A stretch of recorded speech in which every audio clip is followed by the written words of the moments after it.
I now give the floor to the distinguished representative of Germany to introduce the draft resolution A/66/L10.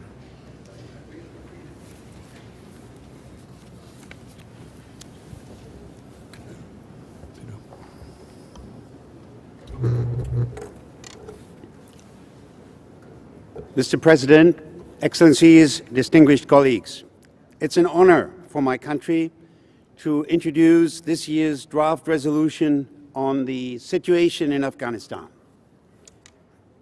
The past year has seen important milestones for Afghanistan.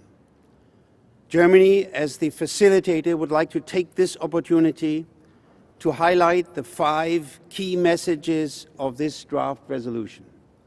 First, this year's resolution is about transition in the field of security. We note with satisfaction that transition is unfolding progressively. Since the announcement of the first tranche of transition in July, the Afghan government is taking over security responsibility for areas covering 25% of the Afghan population. Details on the second tranche will be announced soon. 50% of the Afghan population will then live in transition areas.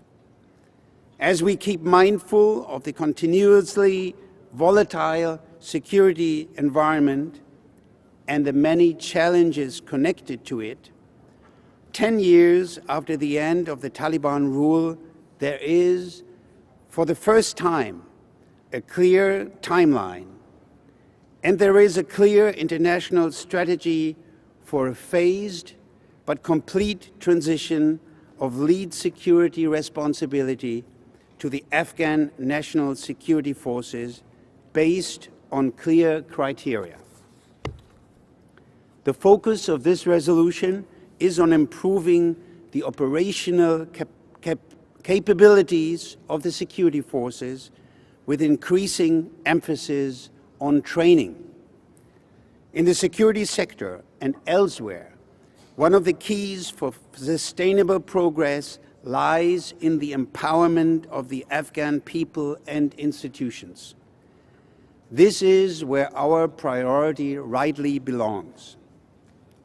In line with the Kabul commitments, the goal of the international community remains firmly to continue to enable such progress in other fields, such as in governance or in reconstruction and in development. It is ample illustration of Afghan leadership that Afghanistan will be chairing alone the International Afghanistan Conference in Bonn 2 weeks from today.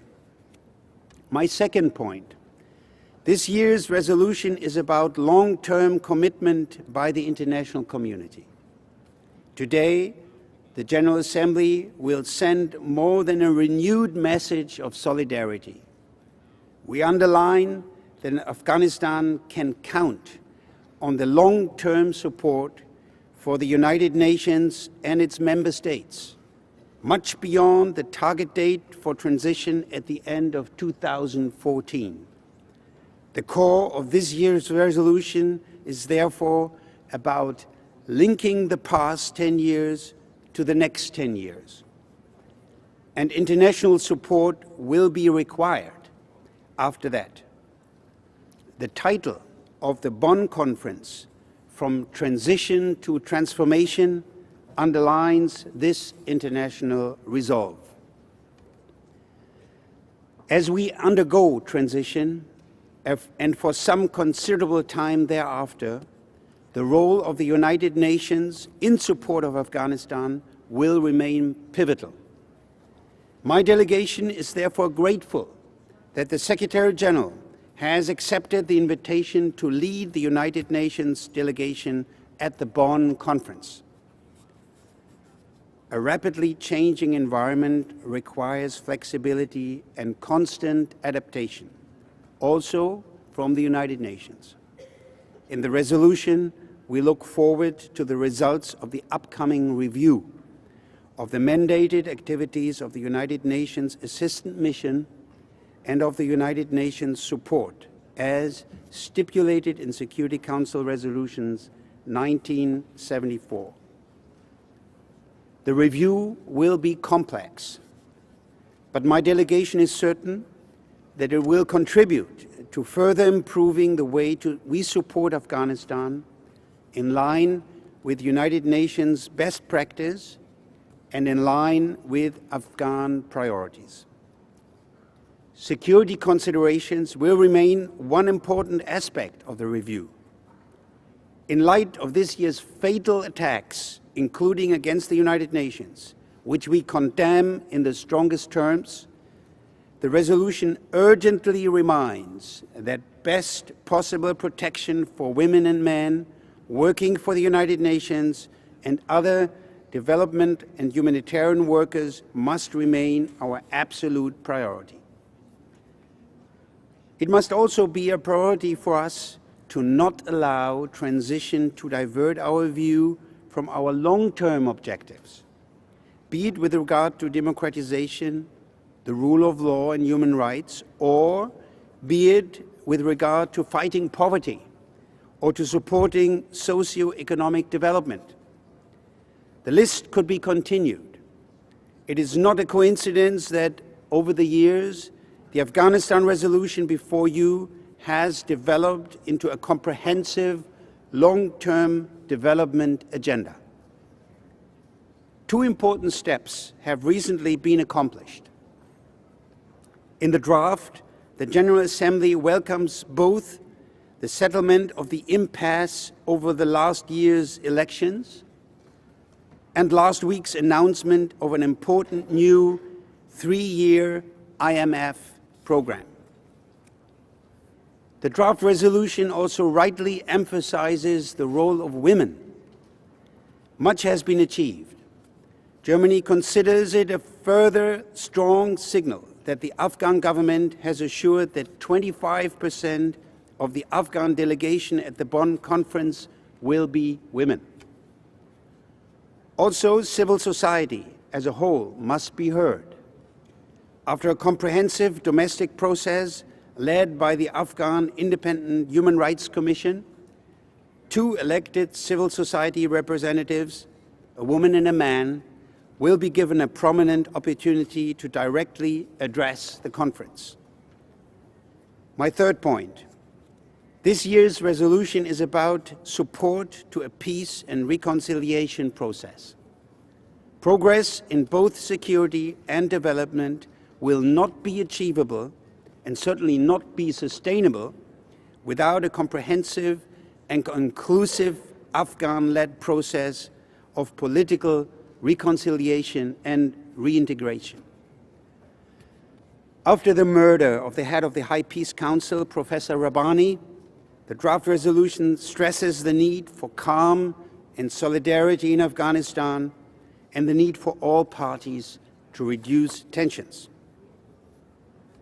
The resolution also welcomes the important decision by the Security Council to split the 1267 al-Qaeda-Taliban sanctions regime and underlines the procedural innovations of the regime pursuant to Security Council Resolution 1988, particularly consultations with the government of Afghanistan to underpin that the United Nations is acting in support of an Afghan-led peace and reconciliation process, without leaving any doubt that the conditions any reconcilee must abide by. Fourth, this year's resolution is about additional emphasis on the regional dimension. The General Assembly would welcome the recent Istanbul conference, where Afghanistan and its regional partners affirmed their commitment to promote regional security and cooperation through a first set of confidence-building measures. In this context, we look forward to the first follow-up at the ministerial conference scheduled in Kabul in June 2012. Complementary to regional political cooperation, the draft resolution before you puts significant emphasis on making better use of the considerable economic potential of the region, and among others, underlines the benefits of reviving historic trade routes, with the historic Silk Road as a potential source of inspiration. Fifth and finally, the resolution reiterates the interconnected nature of challenges in Afghanistan. Justice and fight against impunity and corruption remain of systemic importance for developmental success. Production and trafficking of illicit drugs continue to undermine the development of the formal economic sector and remain an important source of finance for terrorism and extremism. Strategies to create better employment perspectives and to reduce poverty are needed much more urgently than ever. Let me end by emphasizing that the humanitarian situation in Afghanistan and parts of the region continues to require our strong international attention and generous support. The General Assembly recognizes with particular appreciation the heavy burden neighboring countries are continuing to shoulder by hosting considerable numbers of refugees, particularly the Islamic Republic of Iran and Pakistan, and acknowledges their adherence over decades to the humanitarian principles. Dear colleagues, in concluding, I would like to express my gratitude to the many delegations from all regions that participated actively in the informal consultations. Their sense of shared responsibility is among the most important ingredients of this resolution, so that we suggest to the General Assembly to pass, once again, a consensual resolution on the situation in Afghanistan. The special appreciation of the German delegation goes to my distinguished colleague, Ambassador Zahir Tanin, his deputy Zahir Fakiri, as well as to the Councillor Yusuf Khaforsai and their colleagues for our wonderful cooperation, their trust and their friendship.